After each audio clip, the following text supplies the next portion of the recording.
भगवान परशुराम का जीवन हमें धर्म, साहस और समाज सेवा का देता है। संदेश रूपाली दीक्षित। वक्त बदला है रक्त नहीं डैश अशोक दीक्षित। आगरा न्यूज। आगरा के शमशाबाद क्षेत्र सहित धनौली इलाके में भगवान परशुराम जी की भव्य शोभा यात्रा श्रद्धा, उत्साह और सांस्कृतिक गरिमा के साथ धूमधाम से संपन्न हुई। सुबह से ही श्रद्धालुओं की भारी भीड़ उमड़ने लगी और पूरा क्षेत्र भगवामय वातावरण में रंग गया। जय श्री राम और जय भगवान परशुराम के जयकारों के साथ ढोल नगाड़ों की गूंज ने माहौल को पूरी तरह भक्तिमय बना दिया। शोभा यात्रा परशुराम भवन थाने की गढ़ी से प्रारंभ होकर विभिन्न मार्गों से होती हुई एसएस डिग्री कॉलेज पर संपन्न हुई। यात्रा के दौरान आकर्षक झांकियां, पारंपरिक नृत्य, धार्मिक प्रस्तुतियां और सांस्कृतिक झलकियां लोगों के आकर्षण का केंद्र रहीं। झांकियों में भगवान परशुराम के जीवन प्रसंगों का सजीव चित्रण किया गया, जिसे देखने के लिए मार्ग पर बड़ी संख्या में लोग एकत्रित हुए। पूरे मार्ग में जगह जगह श्रद्धालुओं और सामाजिक संगठनों द्वारा पुष्प वर्षा कर शोभा यात्रा का भव्य स्वागत किया गया। साथ ही जलपान, शीतल जल और प्रसाद की भी उत्तम व्यवस्थाएं की गईं, जिससे सेवा भावना का उत्कृष्ट उदाहरण देखने को मिला। इस भव्य आयोजन में जन सहयोग संगठन जेएसएस की टीम ने सक्रिय सहभागिता निभाई। संगठन के राष्ट्रीय महामंत्री पं. जितेंद्र पचौरी के नेतृत्व में टीम के सदस्य पूरे उत्साह के साथ शामिल हुए। उनके साथ आरती भारद्वाज, मनोज शर्मा सहित कई कार्यकर्ताओं की उपस्थिति रही। सभी ने मिलकर आयोजन को सफल बनाने में महत्वपूर्ण योगदान दिया। धनौली में आयोजित शोभायात्रा में भी जन सहयोग संगठन की टीम की विशेष भागीदारी रही, जहां संगठन के पदाधिकारियों और कार्यकर्ताओं ने बढ़-चढ़कर हिस्सा लिया। इस दौरान ब्राह्मण समाज की एकता और संगठन की शक्ति का भी प्रभावशाली प्रदर्शन देखने को मिला। प्रमुख समाज सेवी अशोक दीक्षित ने कहा कि भगवान परशुराम का जीवन हमें धर्म, साहस और समाज सेवा का संदेश देता है, जिसे अपनाकर हम समाज को मजबूत बना सकते हैं। उन्होंने सभी से एकजुट होकर संस्कृति और परंपराओं को आगे बढ़ाने का आह्वान किया। रूपाली दीक्षित ने भी कहा कि ऐसे आयोजन समाज में आपसी भाईचारे और संस्कारों को सुदृढ़ करते हैं तथा युवा पीढ़ी को अपनी जड़ों से जोड़ने का कार्य करते हैं। उन्होंने आयोजन में शामिल सभी श्रद्धालुओं का आभार व्यक्त किया। यह आयोजन केवल धार्मिक आस्था का प्रतीक ही नहीं रहा, बल्कि समाज में एकता, भाईचारा और सांस्कृतिक विरासत के प्रति गर्व को भी दर्शाता है। हर चेहरे पर भक्ति, उल्लास और समर्पण की भावना स्पष्ट रूप से झलक रही थी। जय दादा परशुराम ब्राह्मण एकता जिंदाबाद। 14 साल बाद धौलपुर पुलिस की बड़ी सफलता, नरेश कुशवाहा हत्याकांड का मुख्य शार्प शूटर गिरफ्तार। धौलपुर न्यूज। धौलपुर पुलिस ने बहुचर्चित छात्र नेता नरेश कुशवाहा हत्याकांड में बड़ी सफलता हासिल करते हुए 14 साल से फरार चल रहे 35,000 रुपए के इनामी मुख्य शार्प शूटर रोबिन सिंह को गिरफ्तार कर लिया है। आरोपी को उत्तर प्रदेश के हापुड़ जिले में गंगा एक्सप्रेसवे के पास टोल प्लाजा से दबोचा गया। आरोपी पर भरतपुर रेंज के महानिरीक्षक द्वारा 35,000 रुपए का इनाम घोषित था। पुलिस के अनुसार रोबिन सिंह ने 27 दिसंबर 2012 को अपने साथी सत्येंद्र सिंह, पूर्व फौजी, के साथ मिलकर छात्र नेता नरेश कुशवाहा की गोली मारकर हत्या की थी। इस हत्याकांड में पूर्व विधायक बी.एल. कुशवाहा, शिवराम कुशवाहा और जीतू उर्फ जितेंद्र सहित अन्य आरोपियों को पहले ही गिरफ्तार किया जा चुका है। इस पूरी कार्रवाई को पुलिस अधीक्षक विकास सांगवान, आईपीएस, के निर्देशन एवं अतिरिक्त पुलिस अधीक्षक वैभव शर्मा, आरपीएस, के सुपरविजन में अंजाम दिया गया। आरोपी की गिरफ्तारी के लिए वृत्ताधिकारी कृष्णराज जांगीर, आरपीएस, के नेतृत्व में विशेष टीम गठित की गई, जिसमें थानाधिकारी महेश कुमार मीना, उप निरीक्षक, सहायक उप निरीक्षक राजवीर सिंह, हेड कांस्टेबल नरेंद्र सिंह, प्रभारी cyber cell, constable Harvendra Singh 509, constable Dinesh 1043, constable Neelendra 545 तथा कांस्टेबल मातादीन 584 शामिल रहे। साइबर सेल और विशेष टीम पिछले करीब 8 माह से आरोपी की तलाश में उत्तर प्रदेश, बिहार, झारखंड, असम, नागालैंड, मिजोरम, त्रिपुरा सहित नेपाल तक लगातार दबिश दे रही थी। आरोपी तक पहुंचने के लिए पुलिस टीम ने बेहद गोपनीय और अनोखे तरीके अपनाए। पुलिसकर्मियों ने चाय की दुकान पर काम किया, ट्रांसपोर्ट कंपनियों में खलासी बनकर जानकारी जुटाई और स्थानीय लोगों में घुल मिलकर अहम इनपुट हासिल किए। टीम ने लगभग 6,000 किलोमीटर का सफर तय कर करीब 500 टोल प्लाजा के सीसीटीवी फुटेज खंगाले और आरोपी के मूवमेंट का सटीक रूट तैयार किया। इसके बाद हापुड़ के गंगा एक्सप्रेसवे टोल पर दबिश देकर उसे गिरफ्तार किया गया। पुलिस के अनुसार आरोपी बेहद शातिर किस्म का अपराधी है, जिसने अपनी पहचान छिपाने के लिए नाम, पता और परिवार तक बदल लिया था। फरारी के शुरुआती वर्षों में वह नेपाल में छिपा रहा और बाद में पूर्वोत्तर राज्यों में ट्रक चलाने लगा। हाल ही में बढ़ी इनाम राशि के चलते वह अपनी पहचान बदलने के लिए प्लास्टिक सर्जरी कराने की भी कोशिश कर रहा था। गिरफ्तारी में कांस्टेबल हरवेंद्र सिंह की भूमिका विशेष रूप से सराहनीय रही, जिन्होंने लंबे समय तक जमीनी स्तर पर रहकर महत्वपूर्ण सूचनाएं जुटाईं। धौलपुर पुलिस की इस कार्रवाई को बड़ी और महत्वपूर्ण सफलता माना जा रहा है। देखिए, नरेश कुशवाहा बहुचर्चित एक हत्याकांड रहा, जो कि 2012 में सदर थाना क्षेत्र में 302 120 में प्रकरण दर्ज हुआ, जिसमें जो नरेश कुशवाहा था उसको करीब 14 साल पहले शार्प शूटर्स की मदद से उसका मर्डर किया गया। इसमें जो शार्प शूटर है, जो कि 14 साल से फरार था और 35,000 रुपए का आईजी साहब के द्वारा उस पे इनाम भी घोषित किया गया था, उसको रोबिन सिंह, उसको आज गिरफ्तार किया गया है। इसने 27 दिसंबर 2012 को छात्र नेता जो नरेश था, उसको अपने साथी, इसके जो आरोपी जो थे, इनके साथियों सतिंदर सिंह उर्फ फौजी, जो कि पूर्व एमएलए जो थे, उनके साथ अटैच्ड रहा, वो उनके पीएसओ के तौर पे भी उसने काम किया। और इस वारदात में पूर्व में सतिंदर सिंह, साथ ही पूर्व एमएलए बीएल कुशवाहा, शिवराम कुशवाहा, जितेंद्र कुमार को गिरफ्तार किया जा चुका है। काफी लंबे समय तक, लगभग जब अभी जो प्रारंभिक पूछताछ आरोपी से हुई, रोबिन से, उसमें उसने बताया कि करीब 4 साल तक ये नेपाल में रहकर इसने फरारी काटी है। और उसके पश्चात इसने अपने पूरे परिवार के जो एड्रेसेस हैं, नाम है, सब रिकॉर्ड इसने बदलवा लिए और खुद भी इसने जो अपने खुद की जो पहचान थी सारी, वो चेंज कर ली और ये छुप कर विभिन्न क्षेत्रों में काफी समय तक रहता रहा। पिछले 8 माह से लगातार पुलिस की जो टीम है और साइबर टीम है, वो इसके ऊपर टेक्निकल सर्वेलेंस भी कर रही थी और बाकी मॉनिटरिंग भी कर रही थी, जिसके अंतर्गत हमें पता लगा कि ये नॉर्थ ईस्ट में विशेष रूप से आसाम, यूपी, बिहार, नागालैंड, मिजोरम, त्रिपुरा, झारखंड, विभिन्न जगहों पर ये घूमता रहा और अलग-अलग जो रोजगार थे, वो उस तरीके से कर ताकि एक जगह पे स्थायी न रहकर और पुलिस की पकड़ से बचता रहा। पूरी ही जो कार्रवाई है, इसमें हमारे एएसपी हेडक्वार्टर निरंतर इसको मॉनिटर कर रहे थे। साथ ही सीओ सिटी और एसएचओ सदर के निर्देशन में साइबर सेल में इन्होंने विशेष कार्रवाई करते हुए करीब 6,000 किलोमीटर तक इन्होंने इसमें सफर किया पूरी टीम ने और 500 से अधिक जो सीसीटीवी फुटेजेस हैं, टोल्स के भी हैं, इसमें बाकी फुटेजेस भी हैं, उनकी भी छानबीन कर हम इसको एस्टेब्लिश कर पाए कि ये वही बंदा है और ये इस तरीके से इन रूट्स पे ये ट्रैवल करता है। इसको आज जल्दी मॉर्निंग हमें जिला हापुड़ यूपी से टोल के पास से इसको हमने गिरफ्तार किया। पूरी कार्रवाई में जो कांस्टेबल हरविंदर है साइबर सेल से, उसकी विशेष भूमिका रही। इसमें मैं बताना चाहूंगा कि जो हत्याकांड था, इसमें जो सत्येंद्र था, जो पूर्व में जैसे मैंने बताया कि एक आरोपी है और वो बीएल कुशवाहा का पीएसओ था। साथ ही एक और इसमें जो आरोपी थे, जो इसमें बेसिकली जो नरेश है, जिसकी मृत्यु हुई, ये भी आरोपियों के यहाँ, पूर्व एमएलए के यहाँ गाड़ी चलाने का काम करता था और राजनीति में काफी एक्टिव था। चूंकि दोनों कुशवाहा के करीबी थे, तो एक दूसरे से परिचित थे और भरोसा हुआ। उसी के दौरान ये जो है फायरिंग की वारदात, जो है गोली चलाकर उसकी हत्या की गई थी।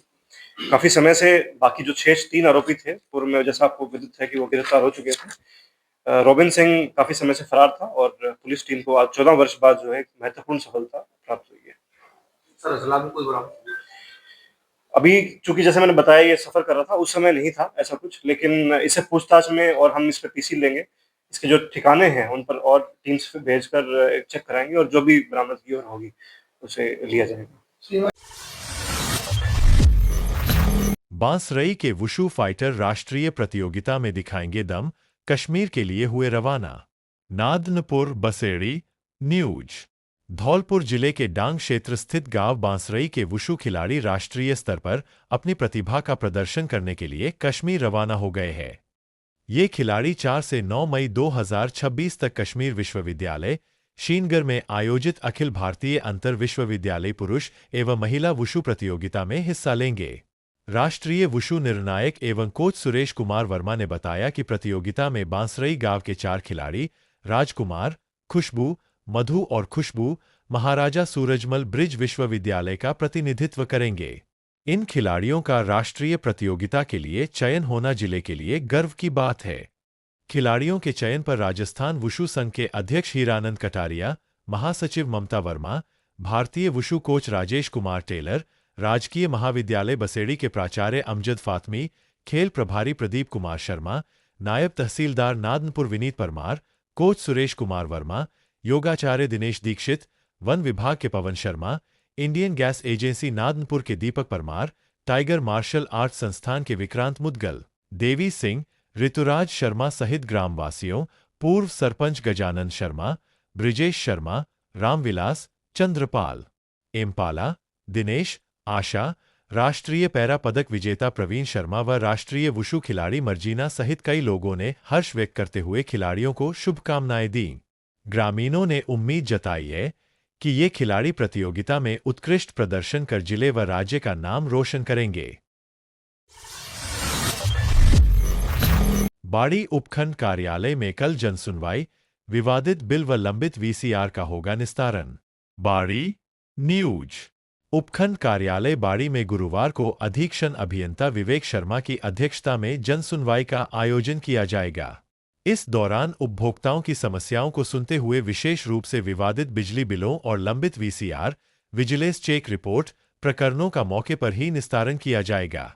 अधिकारियों ने आमजन से अपील की है कि वे अपनी समस्याओं से संबंधित आवश्यक दस्तावेजों के साथ जनसुनवाई में उपस्थित होकर लाभ उठाएं ताकि लंबित मामलों का शीघ्र समाधान किया जा सके। यह जानकारी बाड़ी विद्युत विभाग कार्यालय द्वारा दी गई है।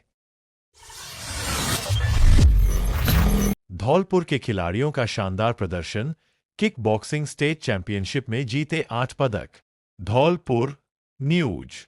जोधपुर में आयोजित 7वीं राजस्थान राज्य किक बॉक्सिंग चैंपियनशिप 2026 में धौलपुर जिले के खिलाड़ियों ने बेहतरीन प्रदर्शन करते हुए कुल 8 पदक अपने नाम किए। जोधपुर किक बॉक्सिंग एसोसिएशन के तत्वावधान में आयोजित इस प्रतियोगिता में खिलाड़ियों ने 2 स्वर्ण, 4 रजत और 2 कांस्य पदक जीतकर जिले का नाम रोशन किया। स्वर्ण पदक साक्षी चारी और नायरा राजपूत ने हासिल किए।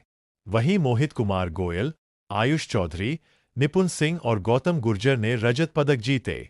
आर्यन शर्मा और कबीर सिंह परमार ने कांस्य पदक जीतकर टीम के प्रदर्शन को और मजबूती दी। कोच शाहरुख अहमद ने बताया कि खिलाड़ियों ने अनुशासन और कड़ी मेहनत के दम पर रिंग में शानदार प्रदर्शन किया। वहीं ऋषभ शर्मा और आन्विक मित्तल ने भी प्रतियोगिता में भाग लेकर महत्वपूर्ण अनुभव अर्जित किया। यह प्रतियोगिता राजस्थान किक बॉक्सिंग एसोसिएशन के सचिव पुष्पेंद्र सिंह गुर्जर के नेतृत्व में आयोजित की गई, जिसमें राज्य भर से खिलाड़ियों ने हिस्सा लिया। खिलाड़ियों की इस उपलब्धि पर धौलपुर में स्वागत समारोह आयोजित किया गया। इस मौके पर विमल कुमार भार्गव, संजय शर्मा, पवन कुमार गोयल, मोर मुकुट भंडार, रॉयल स्कूल के प्रिंसिपल विनय जैन और अरविंद सिंह सहित अन्य गणमान्य लोगों ने खिलाड़ियों का माला पहनाकर व मिठाई खिलाकर सम्मान किया तथा उनके उज्ज्वल भविष्य की कामना की। रीको ओंडेला रोड क्षेत्र में गहराया पेयजल संकट, अमृत योजना की सप्लाई ठप। धौलपुर न्यूज। शहर के रीको ओंडेला रोड क्षेत्र में इन दिनों पेयजल संकट गहराता जा रहा है। जिरौली स्थित अमृत योजना की पानी की टंकी से सप्लाई ठप होने के कारण रीको आवासीय कॉलोनी, ओंडेला रोड सहित आसपास के हजारों लोग भीषण गर्मी में पानी के लिए परेशान हैं। हालात यह है कि लोगों को पेयजल के लिए इधर-उधर भटकना पड़ रहा है। कई स्थानों पर महिलाएं और बच्चे बाल्टियां व डिब्बे लेकर घंटों इंतजार करते नजर आ रहे हैं, लेकिन पर्याप्त पानी नहीं मिल पा रहा। गर्मी के इस मौसम में सीमित जलापूर्ति लोगों की मुश्किलें और बढ़ा रही है। स्थानीय निवासियों के अनुसार क्षेत्र में पानी की सप्लाई केवल सुबह करीब आधे घंटे के लिए ही की जा रही है, जो जरूरत के मुकाबले बेहद कम है। इसी बीच मिडवे और अंबेडकर पार्क के पास टोरेंट गैस कंपनी द्वारा कार्य के दौरान पेयजल पाइपलाइन क्षतिग्रस्त कर दी गई, जिससे समस्या और गंभीर हो गई है और कई इलाकों में जलापूर्ति पूरी तरह बाधित हो गई है। नाराज लोगों ने कंपनी की लापरवाही और संबंधित विभाग की अनदेखी पर रोष जताते हुए क्षतिग्रस्त पाइपलाइन की तत्काल मरम्मत कराने, जलापूर्ति का समय बढ़ाने और दिन में कम से कम 2 बार नियमित सप्लाई सुनिश्चित करने की मांग की है। अब देखना होगा कि जिम्मेदार विभाग इस गंभीर समस्या का समाधान कब तक कर पाते हैं। बाड़ी के कायस्थ पाड़ा में मिला संकटग्रस्त प्रजाति का उल्लू, वन विभाग ने किया रेस्क्यू। बाड़ी न्यूज। शहर के कायस्थ पाड़ा क्षेत्र में एक दुर्लभ व संकटग्रस्त प्रजाति का उल्लू मिलने से क्षेत्र में कौतूहल का माहौल बन गया। एक घर की छत पर घायल अवस्था में मिले इस उल्लू को वन विभाग की टीम ने रेस्क्यू कर सुरक्षित अपने कब्जे में लिया है। फिलहाल उल्लू को वन विभाग कार्यालय में रखकर उसकी देखभाल की जा रही है। फॉरेस्टर राजवीर सिंह ने बताया कि यह उल्लू श्रीओम पटवारी के घर की छत पर देखा गया था। इसका एक पंख घायल होने के कारण यह उड़ने में असमर्थ था। सूचना मिलते ही वन रक्षक पिंटू मीना के सहयोग से टीम ने मौके पर पहुंचकर उल्लू को सुरक्षित रेस्क्यू किया। जीव विज्ञान के जानकार अवधेश मीना के अनुसार यह उल्लू स्थानीय प्रजाति का नहीं है। इसका वैज्ञानिक नाम टाइटो अल्वा, टाइटो एल्बा है, जो टाइटोनिडी फैमिली से संबंधित है। यह प्रजाति IUCN की रेड डाटा सूची में दर्ज है और इसे संरक्षित श्रेणी में माना जाता है। उन्होंने बताया कि यह उल्लू मुख्य रूप से उत्तरी हिमालयी क्षेत्रों और सीमावर्ती देशों में पाया जाता है। ऐसे में इसके यहां तक पहुंचने के पीछे लंबी दूरी का सफर माना जा रहा है। वन विभाग द्वारा उल्लू के उपचार और देखभाल की उचित व्यवस्था की गई है। फॉरेस्टर राजवीर सिंह ने बताया कि ऐसे पक्षियों को अधिक दवाएं देना नुकसानदायक हो सकता है, इसलिए इसके घायल पंख पर मरहम आदि लगाकर प्राकृतिक तरीके से ठीक करने का प्रयास किया जा रहा है। वन विभाग की टीम इसकी लगातार निगरानी कर रही है। बाड़ी के जंगल में बुजुर्ग का क्षतविक्षत शव मिला, मौके पर ही कराया पोस्टमार्टम। बाड़ी न्यूज। बाड़ी के धौलपुर रोड स्थित सदर थाना क्षेत्र के मैडोना गांव के पास जंगल में एक अज्ञात बुजुर्ग का क्षतविक्षत शव मिलने से सनसनी फैल गई। मृतक साधु वेश में था और शव कई दिन पुराना होने के कारण बुरी तरह सड़गल चुका था, जिससे उसकी पहचान करना मुश्किल हो रहा है। समाज सेवी शब्बीर बाबा के अनुसार मृतक की उम्र करीब 45 से 50 वर्ष के बीच प्रतीत हो रही है। शव की हालत बेहद खराब थी, एक हाथ और एक पैर पूरी तरह गायब था तथा केवल हड्डियां ही शेष थीं। शव के पास कमंडल और अन्य सामान मिलने से उसके साधु होने का अनुमान लगाया जा रहा है। घटना की सूचना मिलते ही पुलिस मौके पर पहुंची और FA सेल टीम को बुलाकर साक्ष्य एकत्रित किए गए। शव में कीड़े लग जाने के कारण उसे हटाना संभव नहीं था। ऐसे में डॉक्टरों की टीम को मौके पर बुलाकर घटनास्थल पर ही पोस्टमार्टम की कार्रवाई कराई गई। सदर थाना अधिकारी मोहर सिंह ने बताया कि मृतक की अभी तक पहचान नहीं हो सकी है। कानूनी प्रक्रिया पूरी करने के बाद शव का अंतिम संस्कार कराया जाएगा। गौरतलब है कि धौलपुर रोड क्षेत्र में अज्ञात शव मिलने की घटनाएं लगातार सामने आ रही है। पिछले पखवाड़े में यह तीसरा मामला है। इससे पहले 26 अप्रैल और 30 अप्रैल को निभी के ताल में भी एक महिला और एक पुरुष के अज्ञात शव मिले थे, जिनकी पहचान अब तक नहीं हो पाई है। हाईवे किनारे अवैध निर्माणों पर चलेगा बुलडोजर, प्रशासन सख्त, 10 दिन में रिपोर्ट देने के निर्देश। धौलपुर बाड़ी न्यूज। राष्ट्रीय राजमार्गों पर बिल्डिंग लाइन और कंट्रोल लाइन के भीतर हो रहे अवैध निर्माणों के खिलाफ अब सख्त कार्रवाई की तैयारी शुरू हो गई है। उच्च न्यायालय के स्पष्ट निर्देशों के बाद जिला प्रशासन पूरी तरह सक्रिय हो गया है और संबंधित विभागों को संयुक्त अभियान चलाकर अवैध निर्माण हटाने के निर्देश जारी किए गए हैं। कार्यालय उपखंड अधिकारी बाड़ी द्वारा जारी आदेश के अनुसार अधीक्षण अभियंता सार्वजनिक निर्माण विभाग PWD, परियोजना निदेशक NHAI, तहसीलदार बाड़ी तथा अधिशासी अभियंता नगर पालिका को निर्देशित किया गया है कि वे अपने अपने क्षेत्र में राष्ट्रीय राजमार्गों के किनारे निर्धारित बिल्डिंग लाइन और कंट्रोल लाइन लगभग 75 मीटर क्षेत्र के भीतर किए गए अवैध निर्माणों की पहचान कर नियमानुसार हटाने की कार्रवाई सुनिश्चित करें। यह कार्रवाई जिला कलेक्टर धौलपुर के निर्देशों एवं राजस्थान सरकार के सार्वजनिक निर्माण विभाग के आदेशों के तहत की जा रही है। प्रशासन का मानना है कि हाईवे किनारे अवैध निर्माण न केवल यातायात सुरक्षा के लिए खतरा है, बल्कि भविष्य में सड़क चौड़ीकरण और विकास कार्यों में भी बाधा उत्पन्न करते हैं।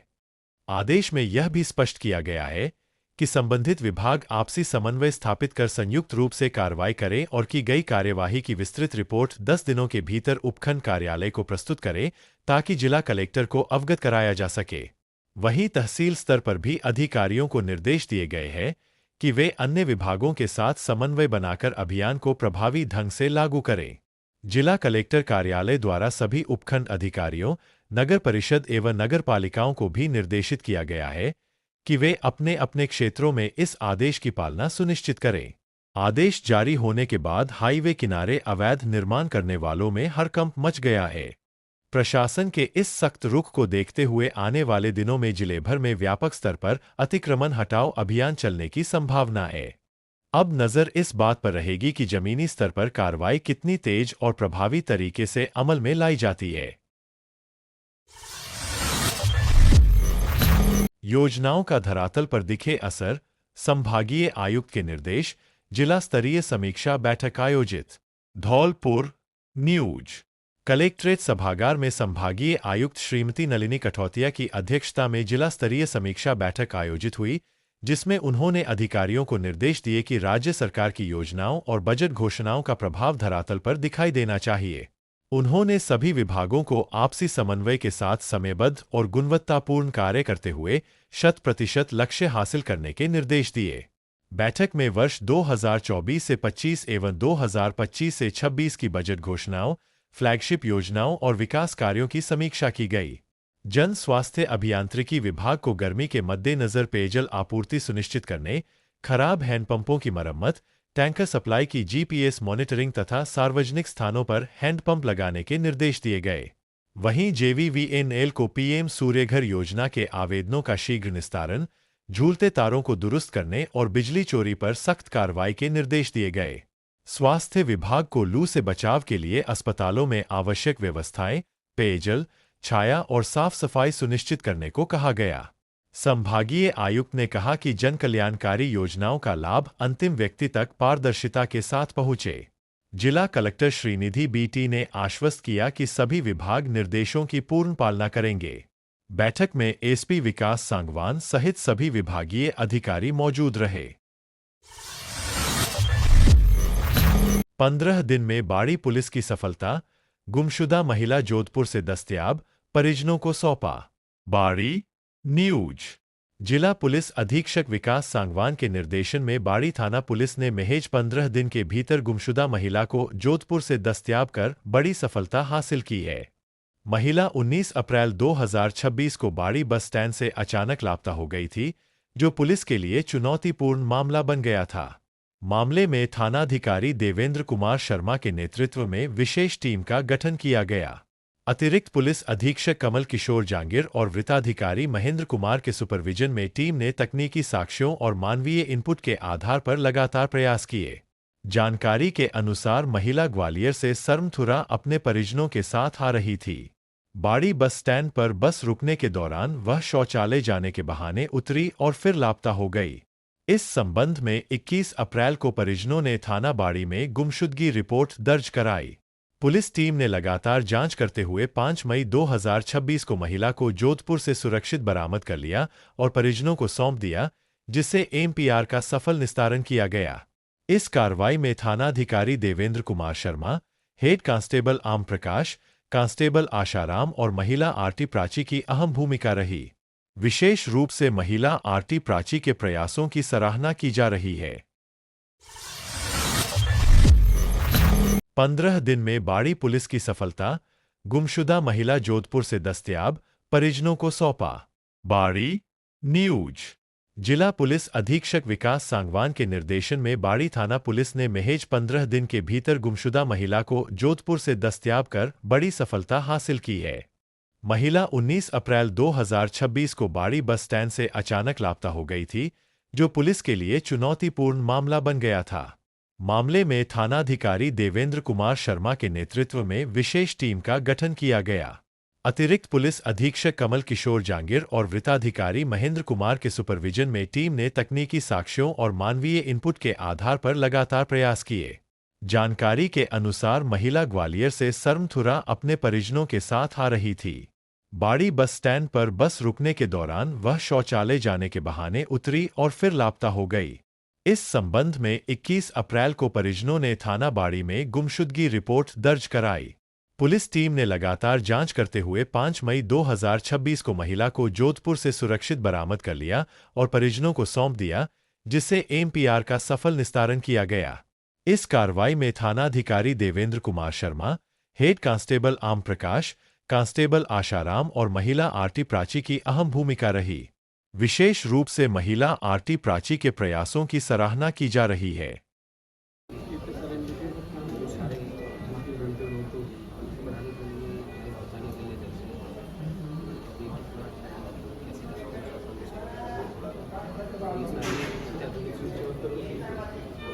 भाइयों के साथ भाई अपने से